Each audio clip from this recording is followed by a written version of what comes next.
बिस्मिल्लाहिर्रहमानिर्रहीम अस्सलाम वालेकुम। आज की इस वीडियो में हम बिल्स ऑफ एक्सचेंज का जो फोर्थ केस है बैंक फॉर कलेक्शन का, आज हम इसको थोड़ा सा देखेंगे कि बेसिकली बैंक फॉर कलेक्शन होता क्या है और जो ड्रॉयर है वो बिल को क्यों बैंक फॉर कलेक्शन के लिए बेच देता है।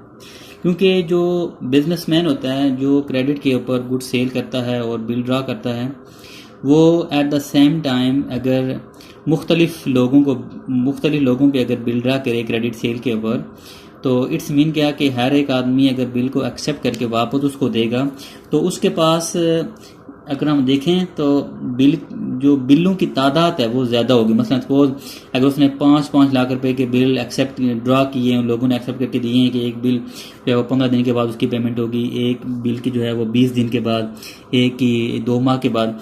तो इस सूरत में अगर हम देखें तो उसके पास जो 5 से 6 बिल होंगे तो वो ये फील करता है कि कहीं ये बिल मुझसे ज़ाया ना हो जाए।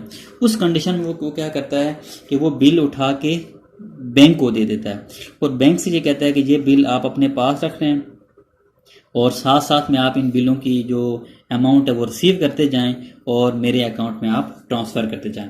इसमें हमारे पास जो एंट्रीज का जो प्रोसेस है वो बेसिक टू एंट्री तो बिल्कुल सेम होंगी। जैसे ए बी के ऊपर बिल ड्रा कर रहा है और बी बिल को एक्सेप्ट करके वापस ए को देता है, तो यहाँ पे जो हम एक एंट्री लिखते हैं, बिल रिसीवेबल अकाउंट को हम डेबिट कर रहे होते हैं और बी अकाउंट को हम यहाँ पे क्रेडिट कर रहे होते हैं। सपोज हमारे पास 20,000 रुपीज़ का एक बिल था जी, ये हमने यहाँ पे जो है इसकी जो हम नरेशन लिखेंगे, एक्सेप्ट एंड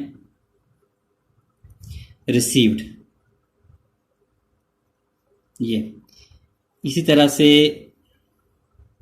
बी जो है वो बिल को एक्सेप्ट करके वापस ए को देगा, तो वो एंट्री करेगा, ए अकाउंट को डेबिट कर लेगा और क्रेडिट करेगा बिल्स पेएबल अकाउंट को, जो कि हमारे पास वैल्यू है 20,000 रुपीज़ की,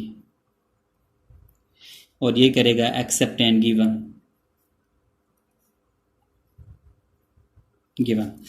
अब इसी तरह से जो ए ने एक उसके पास और भी बहुत सारे बिल थे, तो मैं यहाँ पे सिर्फ ए की बिल को यहाँ पे ट्रीट कर रहा हूँ। तो ये ध्यान में रखें कि ए के पास 3 से 4 ऐसे बिल थे जिनकी वैल्यू हाई थी। उसने ऐसा किया कि ये सारे के सारे बिल उठा के बैंक को दे दिए। तो जब ये बिल बैंक को देगा तो उस वक्त बैंक के जर्नल में क्या एंट्री होगी या नहीं होगी, और ए के जो जर्नल है इसमें जो एंट्री होगी वो क्या होगी, वो हम यहाँ पे डिस्कस करेंगे। तो जब जो ए है वो बिल उठा के बैंक को देता है तो इस सूरत में हम एंट्री करते हैं, bank for collection account debit,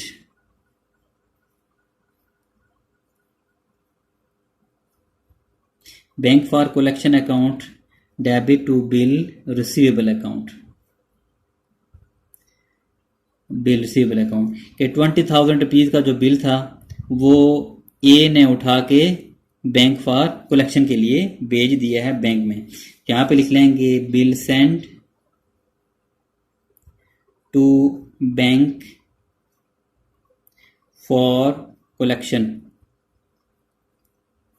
इसकी हम नरेशन लिख लेंगे। इस ज़िमन में यहाँ पे भी कोई एंट्री नहीं होगी और यहाँ पे भी कोई एंट्री नहीं होगी। यहाँ पे एंट्री इस वजह से नहीं होगी कि जो बिल की ओनरशिप है वो बैंक को मुंतकिल नहीं की जा रही, बल्कि ए जो है वो बैंक से सिर्फ इतना कह रहा है कि ये बिल आप अपनी कस्टडी में रखें और ड्यू डेट के ऊपर आपने ए बी से अमाउंट रिसीव करके मेरे अकाउंट में डाल देनी है। इस वजह से यहाँ पे कोई एंट्री नहीं हो रही। अब ड्यू डेट के ऊपर जो बी है वो बिल की पेमेंट कर देता है, तो उस सूरत में हम यहाँ पे एंट्री करेंगे bill payable account to cash account 20,000 rupees. जो बी है वो बिल की पेमेंट कर रहा है 20,000 रुपीज़, या इसकी हम नरेशन लिख लेंगे, बिल पेड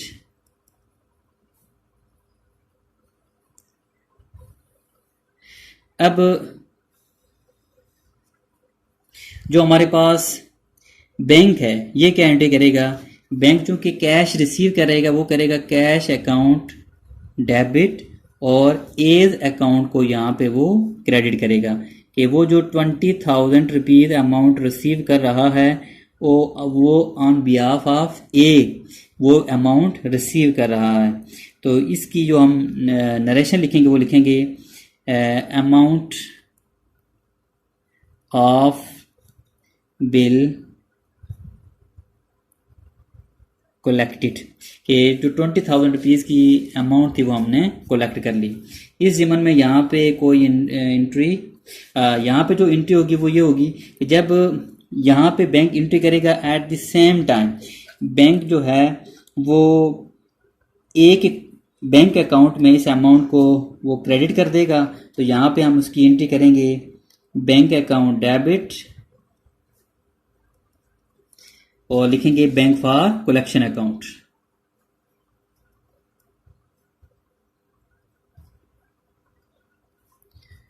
₹20,000 जो बैंक ने रिसीव करने थे हमारे बिहाफ उसने रिसीव करके अमाउंट हमारे बैंक अकाउंट में जमा कर दी है।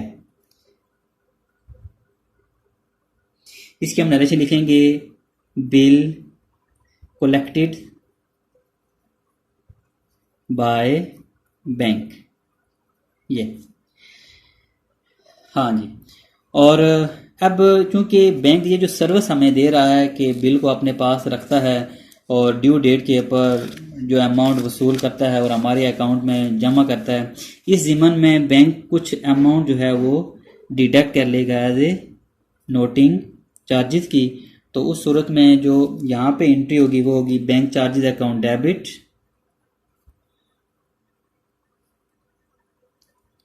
Bank account credit. सपोज हमारे पास इस ज़िमन में बैंक ने 100 रुपीज़ जो थे वो अमाउंट चार्ज करनी थी, तो हम लिख लेंगे कलेक्शन चार्जेस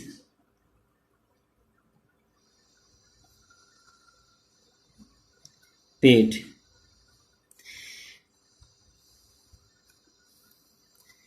अब यहाँ पे कोई एंट्री नहीं होगी और बैंक एंट्री करेगा एज अकाउंट डेबिट कर लेगा 100 रुपीज़ से और क्रेडिट कर लेगा कलेक्शन चार्जेस अकाउंट से। ये अकाउंट से इसको क्रेडिट कर लेगा कि 100 रुपीज़ जो थे वो कलेक्शन चार्जेस की सूरत में बैंक ने रिसीव किए हैं। इसके हम नरेशन लिख लेंगे कलेक्शन चार्जेस रिसीव्ड।